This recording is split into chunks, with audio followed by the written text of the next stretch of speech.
نبی کہ جاؤں مدینے میں محمد نام پر سودا سرے بازار ہو جائے، محمد نام پر سودا سرے بازار ہو جائے، اور اسے آگوش پھیلائے ہوئے ڈھونڈے گی خود جنت، اسے آگوش پھیلائے ہوئے ڈھونڈے گی خود جنت۔ ایک بات یاد رکھیں آپ، ہر کوئی جنت کو چاہتا ہے میاں، ہر کوئی جنت کو چاہتا ہے، ہر کوئی چاہتا ہے مجھے جنت ملے، نمازی ہو تو بھی چاہتا ہے جنت ملے، بے نمازی ہو اس کی بھی تمنا ہے جنت ملے، چور ہو، چمار ہو، ڈاکو ہو، جیسا بھی کردار ہو اس کا، مگر دل پر خواہش ہے کہ کاش مجھے جنت ملتی، کاش میں جنت کا حقدار ہوتا، کاش میں جنت میں چلا جاتا، کاش میرے مقدر پر جنت آ جاتی۔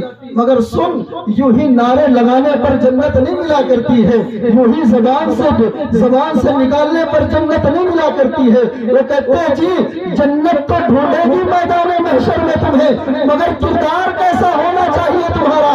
تو کہتے سنو، اگر چاہتے ہو کہ تمہیں جنت ڈھونڈے، اگر چاہتے ہو کہ تم جنت میں جاؤ، تو سنو کچھ لوگ ایسے ہیں جنہیں آگوش پھیلا کر کے جنت ڈھونڈے گی۔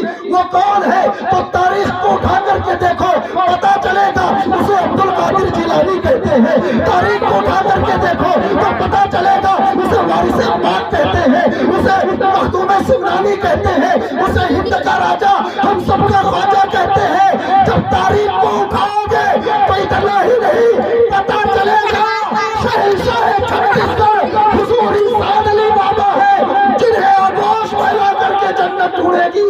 وہ کہتے ہیں ان کے دامن سے وابستہ ہو جاؤ، تم بھی جنتی ہو جاؤ گے، ان کے دامن سے وابستہ ہو جاؤ تم بھی جنتی ہو جاؤ گے۔ اسے آگوش پھیلائے ہوئے ڈھونڈے گی خود جنت، اسے آگوش پھیلائے ہوئے ڈھونڈے گی خود جنت۔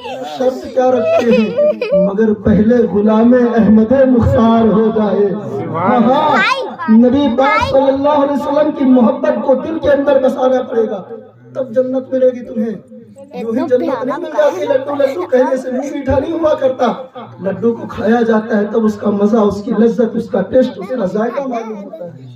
جو ہی کوئی کہے لڈو ہے لڈو ہے، کیا پتا لڈو کیسا ہے؟ ہاں وہی جنت ہے کہنے سے جنت نہیں ملتی۔ ارے دیکھنا، جنت اسے کہتے ہیں جسے بیچا تھا بہلول دانا نے، لوگوں کو دکھا کہ یہ ریت کا محل ہے، مگر جسے دکھا اسے کیا دکھا؟ صرف ریت کا محل نہیں بلکہ جنت کی وادی ہے۔ جسے دکھا اسے دکھا، اور اس نے خریدا بھی، کتنے میں خریدا؟ کچھ روپیوں میں خریدا، کچھ سکوں میں خریدا۔ کیوں؟ کیونکہ بغیر دیکھے خریدا تھا۔ جس نے دیکھ لیا آدھی پراپرٹی دے رہا تھا، جس نے دیکھ لیا آدھی پراپرٹی دے رہا تھا، مگر کچھ نہ آیا اس کے ہاتھ میں۔ تم لوگوں ہم تو گواہی دیتے ہیں نا، قل هو اللہ احد، ہم نے اللہ کو دیکھا نہیں ہے مگر ایک مانتے ہیں، اللہ الصمد، اس کی سمدنیت بھی بیان کرتے ہیں، لم یلد ولم یولد، ہم بتاتے بھی ہیں اس کے ذات میں کوئی شریک نہیں ہے، اس سے کوئی مل نہیں سکتا ہے، وہ ہر چیز سے پاک ہے، جسم سے پاک ہے، جسمانیت سے پاک ہے، وہ ہاتھ پیر سے پاک ہے، ہر چیز سے پاک ہے۔ ہم نے دیکھا نہیں خدا کو، گواہی دیتے ہیں، ہم تو پروردگار عالم سے کہتے ہیں اے مولا، موتی زلیخا جس نے جنت کو بغیر دیکھے خرید لیا، ہم بھی تجھے نہیں دیکھے مگر تجھے ایک مانتے ہیں، تجھے اپنا مانتے ہیں، تجھے ایک کہتے ہیں۔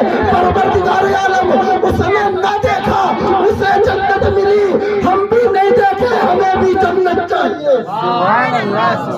ہم نے دیکھا نہیں تجھے مگر تیری عبادت کرتے ہیں، تجھے کو اپنا مالک کہتے ہیں، تجھے کو اپنا معبود کہتے ہیں، تیری ہی حمد بیان کرتے ہیں، تیری ہی پوجا کرتے ہیں۔ ہم نے یہ جانا ہے کہ تو ہی اس رچنا کو رچنے والا ہے، ہم نے یہ جانا ہے تو ہی سرشٹی کو بنانے والا ہے، ہم نے یہ جانا ہے اس کائنات کا بادشاہ تو ہے، اس کائنات کا مالک تو ہے۔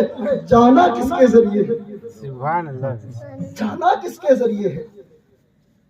بتاؤ تو صحیح، جانا کس کے ذریعے ہے ہم نے؟ کہ پروردگار عالم تو ہی رچیتا ہے اس دنیا کا، تو ہی اس کا مالک ہے، تو ہی اس کا خالق ہے، جانا کس کے ذریعے ہے؟ تو بتانے والی ذات کوئی اور نہیں بلکہ ہمارے آقا کی ہے، بتانے والی ذات کوئی اور نہیں ہمارے آقا کی ہے۔ مجھے ذرا ایک بات بتاؤ، اگر کوئی تمہاری جان بچائے تم اس کا احسان مانتے ہو، اگر کوئی تمہارا گھر بچائے تم اس کا احسان مانتے ہو، اگر تمہاری کوئی پراپرٹی بچائے تم اس کو اپنا مانتے ہو؟ جس نے ہمیں بتایا خدا ایک ہے، جس نے ہمیں خبر دی اللہ ایک ہے، سنو اسی کے ہاتھ میں سب کچھ ہے۔ ذرا بتاؤ تو کیوں نہ ہم اسے کہیں کہ یا رسول اللہ میں تیرے نام پر فدا ہوں، آقا یہ جان جو میرے جسم کے اندر ہے تیرے نام پر ہے، آقا جب تو اشارہ کر دے یہ جان بھی لے لے یہ دل بھی لے لے، سب کچھ تو تیرا ہے، میرے پاس اپنا کیا ہے؟ سب کچھ تو تیرا ہے، میرے پاس اپنا کیا ہے؟ ہاں میرے دوستو، اگر کوئی کسی پر احسان کرتا ہے نا، احسان کا بدلہ دیا جاتا ہے۔ ہم پر بھی ہمارے آقا نے احسان کیا، اور آج میں اکثر یہ چھتیس گڑھ کے علاقوں میں ہمارے حافظ صاحب کی الحمدللہ انہوں نے شفقت بھرا ہاتھ میرے سر پر رکھا، اور ان کی دعاؤں سے میں کچھ جگہوں پر جاتا ہوں تقریر کرنے، تو میں یہی کہتا ہوں کہ لوگوں یہ دین جو تمہیں ملا ہے نا، دین محمدی میں جو تم آئے ہو نا، شکر ادا کرو اللہ کا۔ یہ دین یوں ہی ہم تک نہیں پہنچا ہے، اس دین کے لیے میرے مصطفیٰ نے کتنی تکلیفیں اٹھائی ہے معلوم ہے تمہیں؟ اس دین کے لیے، دین محمدی کے لیے کتنے پتھر سہے ہیں میرے آقا نے۔ آج ہمیں دین مل گیا نا، ہم اپنے ہی کریں گے۔ یار تمہیں تو پوچھنے کا بھی طریقہ نہیں معلوم، تمہیں تو مانگنے کا بھی طریقہ نہیں معلوم۔ شکر کرو اس رب کا، جیسا مانگ رہے ہو پھر بھی دے رہا ہے۔ شکر ادا کرو اس رب کا۔ وہ صاحب کہتے ہیں میں نماز نہیں پڑھتا، کیوں نہیں پڑھتے؟ بولے میرے دکان ہے، کب سے پڑھ رہا چل نہیں رہی، اب چھوڑ ہی دیا پڑھنا۔ میں نے کہا تو نے کبھی سمجھا نہیں ہے، تو دکان نہیں چل رہی مطلب اپنے رب کی عبادت کر رہا ہے، اس وجہ سے کر رہا ہے، تجھے کچھ چاہیے۔ یار ذرا بتا تو صحیح، یہ آنکھیں کوئی بنا کر کے دکھائے انسان تجھے، یہ جسم کوئی انسان تجھے بنا کر کے دکھائے، کتنا بھی بڑا پینٹر ہو، کتنا بھی بڑا نقش و نگار کرنے والا ہو، کتنا بھی بڑا کاتب ہو، اس کو لکھنے کے لیے کاغذ کی ضرورت ہوتی ہے، پینٹر کو اپنے پینٹ کو چلانے کے لیے، برش کو چلانے کے لیے دیوار کی ضرورت ہوتی ہے۔ مگر بتا تو صحیح وہ کیسا رچیتا ہے؟ ایک پانی پر نقش و نگاری کرتا ہے، کیسا رچیتا ہے، وہ کیسا رچنا کرتا ہے۔ پانی باپ کے پشت سے ماں کے شکم میں جاتا ہے، پانی ہوتا ہے پانی، باپ کے پشت سے ماں کے شکم میں منتقل ہوتا ہے۔ وہ رچیتا وہ دھرتی کو رچنے والا، اس جگ کو بنانے والا ایسی صورت بناتا ہے، ایسی شکل بناتا ہے، ایسی آنکھیں دیتا ہے جو لوگوں کے آنکھوں سے انمول ہو، ایسی صورت بناتا ہے ایک دوسرے سے ملتا بھی نہیں، لوگ سارے ایک جیسے ہیں، لوگ سارے، ہمارے بھی اسی وہی منہ ہے، تمہارا بھی وہی منہ، ہمارے پاس بھی وہی آنکھیں، تمہارے پاس بھی، مگر ذرا بتاؤ تو صحیح، ہر ایک کی الگ الگ پہچان ہوتی ہے، ہر ایک الگ الگ شناخت رکھتا ہے۔ وہ بنانے والا، وہ رچائیتا، وہ جو ہے کریٹو، اس طریقے سے تمہیں رچتا ہے نا۔ ہاں اگر کسی کی یہ شان ہو سکتی ہے تو ہمارے پروردگار عالم کی شان ہے، اس کے علاوہ دنیا میں کوئی ایسا رچنے والا نہیں ہے، دنیا میں کوئی ایسا بنانے والا نہیں ہے، دنیا میں کوئی ایسا رائٹر نہیں ملتا، دنیا میں کوئی ایسا پینٹر نہیں ملتا جو بنائے انسان ہی مگر ہر ایک کی صورت الگ الگ ہو، بنائے انسان ہی مگر ہر ایک کی صورت الگ الگ ہو۔ ذرا بتاؤ تو صحیح، تو کیوں نہ ہم اس رب کا شکر ادا کریں؟ اور یہ جو ہم نمازیں پڑھتے ہیں نا، کچھ چاہنے کے لیے نہیں پڑھتے، کچھ مانگنے کے لیے نہیں پڑھتے، بلکہ رب نے ہمیں اشرف المخلوقات بنایا، اس وجہ سے پڑھتے ہیں۔ رب نے ہمیں اشرف المخلوقات بنایا، وہ خود فرماتا ہے کہ جب میں پیدا کرنا چاہا، چیزوں کو بنانا چاہا، تو میری جو مرضی تھی، جو من میں آیا بنانا شروع کیا، جو مرضی تھی، جو من میں آیا بنانا شروع کیا۔ چاہا پہاڑ بنا ڈالے، چاہا سمندر بنا ڈالے، چاہا درخت بنا ڈالے، یہ شجر بنا ڈالے، جنات بنا ڈالے، حیوانات بنا ڈالے، جمادات بنا ڈالے، جو من میں آیا بنایا۔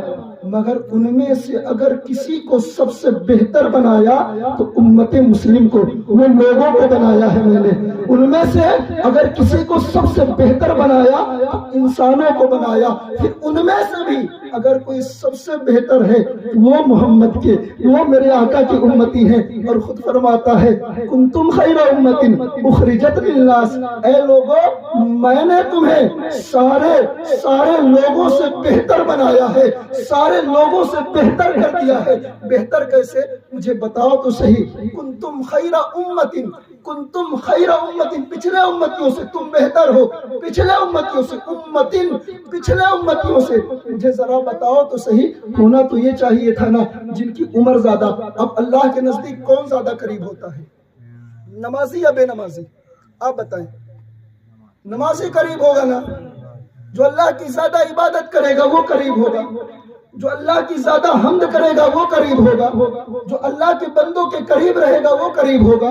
تو مجھے بتائیں تو صحیح، ذرا دیکھیں ان امتیوں کو، لے لیں آپ مثال کے طور پر حضرت آدم علیہ السلام کے جو امتی تھے، یا حضرت شیس علیہ السلام کے جو امتی تھے، حضرت یعقوب علیہ السلام کے جو ان کی عمریں کتنی تھی، کسی کی 800 سال، کسی کی 1000 سال، کسی کی 600 سال، کوئی اگر زندہ رہا ہے تو کوئی 600 سال رہا ہے، کوئی 500 سال۔ پھر جس کی جتنی زیادہ عمر اس کی عبادتیں بھی اتنی، جو جتنا دن تک اس دنیا میں رہے گا اتنے دن تک اللہ کی عبادت کرے گا۔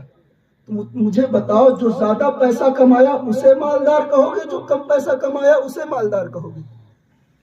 زیادہ پیسہ کمانے والے کو مالدار کہا جاتا ہے، زیادہ دھن دولت بچانے والے کو، رکھنے والے کو مالدار کہا جاتا ہے۔ مگر پروردگار عالم یہ بات ہمارے سمجھ میں نہ آئی کہ ان کی عمر زیادہ، ان کی عبادتیں زیادہ، ان کی ریاضتیں زیادہ، انہوں نے عبادت زیادہ کی، عمر ان کی 1600 سال، 800 سال، 900 سال، 1200 سال، عمر زیادہ، عبادت بھی زیادہ۔ تو نے بہتر ہمیں کیسے کہہ دیا؟ تو پروردگار عالم کہتا ہے اے لوگوں سنو، اس پر تمہارا کوئی کمال نہیں ہے، کمال تو میرے مصطفیٰ کا ہے، کیونکہ جب سے وہ آیا ہے تب سے تم سب بہتر ہو گئے ہو۔ جب سے وہ آیا ہے، نعرہ تکبیر، نعرہ رسالت، ذکر مصطفیٰ، محفل مصطفیٰ، آمد مصطفیٰ، فیضان بزرگان دین۔ ہاں اس میں تمہارا کوئی کمال نہیں ہے میاں، ہمارے نمازوں کا کمال نہیں ہے اس میں، ہماری عبادتوں کا کوئی کمال نہیں ہے اس میں، کمال تو میرے آقا کی ذات میں ہے۔ آج دیکھیں نا، اور ایک چیز اور رکھیں سنیں، وہ کہتے ہیں نا بچے کی ولادت پر ہے نا، میں بتاتا ہوں نا جتنے بھی بچے ہوں یا بوڑھے ہوں اگر سانس لیتے ہیں تو مصطفیٰ کے صدقے میں لیتے ہیں۔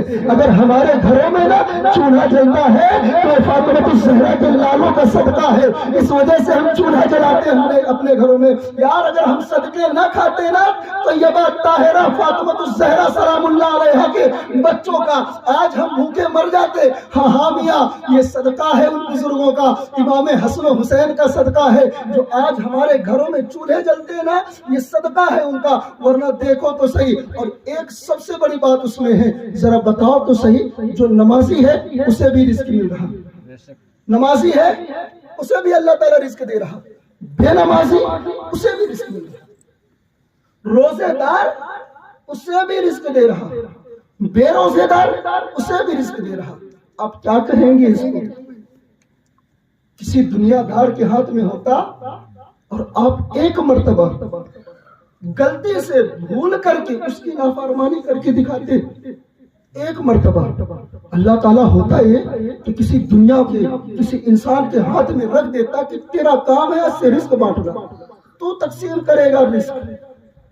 ایک مرتبہ غلطی سے بھولے سے اس کی نافرمانی کر دیتا، پوری زندگی کا رزق بند کر دیتا، پوری زندگی کا رزق۔ مگر ذرا دیکھو تو اپنے پروردگار عالم کا کمال، ہم بے نمازی بھی ہیں، روزہ بھی نہیں رکھتے، مگر رزق بھی برابر دے رہا ہے۔ وہ جانتا ہے کہ میرا مصطفیٰ ان کے درمیان ہے، یہ نماز پڑھے نہ پڑھے، ان کا مصطفیٰ، ان کا جو میرا محبوب ہے وہ میدان محشر میں انہیں چھڑا ہی لے گا، جو میرا محبوب ہے میدان محشر میں انہیں چھڑا ہی لے گا۔ ہاں مگر میاں اب اس سے یہ نہیں پتا چلتا کہ ہم نماز ہی نہ پڑھیں، اس سے یہ بھی پتہ نہیں چلتا کہ ہم نماز ہی نہ پڑھیں، نہ نماز کی عادت ڈالیں، نماز پڑھنا شروع کریں۔ جب آپ نماز پڑھنا شروع کریں گے نا، آج جو گھر گھر کا ایک رواج بن گیا، ہر گھر میں انسان پریشان ہے، پھر ہوتا کیا ہے، اس بابا کے پاس جاؤ، اس کے پاس جاؤ، تم نماز پڑھنا شروع کر دو نا، اور یہ نہیں کہ پریشانی نہ جائے اور نماز پڑھ رہے تو پھر بند ہی کر دو۔ وہ پیر صاحب تھے، حضرت بیان کر رہے تھے، میرا بھی دل کر رہا ہے، وہ پیر صاحب آئے مریدوں کو بتائے کہ نماز پڑھنا شروع کرو۔ ایک مرید کھڑا ہوا، بولے حضور نماز تو صحیح کہہ رہے ہیں آپ، مگر جب بھی نماز پڑھتا ہوں میرا کچھ نقصان ہوتا ہے۔ تو بولے نہیں، اب پڑھ کے دیکھنا، اب نہیں ہوگا۔ انشاءاللہ پڑھ کے دیکھوں گا میں۔ وہ گیا، ظہر کا وقت، وضو کیا، 3 بکریاں پال کے رکھا تھا، وضو کیا، اور جیسے وضو کر کے نماز مصلی میں اللہ اکبر کیا، اس کی 1 بکری مر گئی، 1 بکری مر گئی اس کی۔ پھر بھی پڑھا، اثر کا وقت آیا، پھر اللہ اکبر کر کے مصلی پر کھڑا ہوا، دوسری بکری مر گئی۔ مغرب کے وقت چپ چاپ کھڑے ہو کر کے دیکھ رہے، بکری بول رہی تھی، بولے چپ چاپ رہنا، 1 رکعت کی ہے، بس 1 ہی مرتبہ وضو کرنے کی ضرورت ہوگی، شانت رہنا، خاموش رہنا، بولنا نہیں کچھ، ایسا کوئی مسئلہ نہیں ہے، ٹھیک ہے نا۔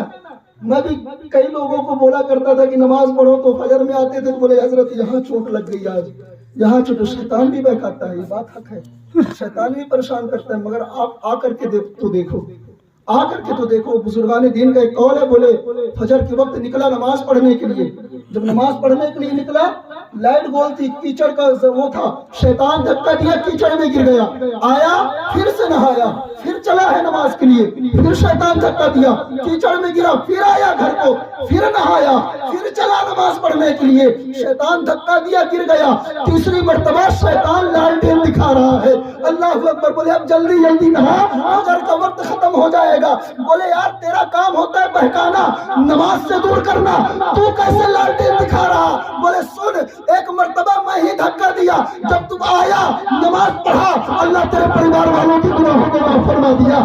دوسرے مرتبہ جب میں تجھے دھکا دیا، اس محلے والوں کے اللہ نے گناہ کو معاف فرما دیا۔ تیسرے مرتبہ اب یہ سوچ رہا تھا کہیں پورے گاؤں والوں کے گناہوں کی مغفرت نہ اللہ فرما دے، 1 نماز کی وجہ سے، اس وجہ سے لالٹین دکھا رہا ہوں کہ چل جلدی جلدی چل، جماعت کہیں تیری چھوٹ نہ جائے۔ ہاں نماز پڑھ کر کے تو دکھاؤ نا یار، نمازی ہو جاؤ۔ نعرے تکبیر، نعرے رسالت، محفل رسول، محفل رسول، علماء اہل سنت، نعرے تکبیر، نعرے رسالت، سبحان اللہ سبحان اللہ۔ اے لوگوں نمازی ہو جاؤ، آؤ نا اپنے بچوں کو بھی سکھائیں۔ آج ہمارے عثمان بھائی کے یہاں، سلیمان بھائی کے یہاں بچے کی ولادت ہوئی ہے نا، ہاں جب بچے چھوٹے ہونا میاں، انہیں مصطفیٰ جان رحمت کی نعتیں سنائیں، جب بچپنے کا عالم ہو بچے کا، سن، جب وہ بچپن سے سنتا رہے گا نا مصطفیٰ جان رحمت پہ لاکھوں سلام، شمع بزم ہدایت پہ لاکھوں سلام، دور و نزدیک کے سننے والے وہ کان لالے کرامت پہ لاکھوں سلام، جب اس کے کانوں پر یہ گونج پڑتی رہے گی نا، وہ بچہ بڑے ہو کر کے سن دنیا دار نہیں بنے گا، بلکہ رسول پاک کا وفادار بنتا ہوا نظر آئے گا۔ اپنے بچوں کو سکھاؤ نا، ہاں جب بچے چھوٹے ہو نا، شریعت کا حکم ہے کہ جب 7 سال کی عمر ہو، ڈنڈے مار کے کہو نماز پڑھنے کے لیے۔ مگر آج ذرا بتاؤ تو مجھے، میری باتیں کچھ جو ہے آپ کو لگے گی، بری لگے گی، مگر یار میں آپ لوگ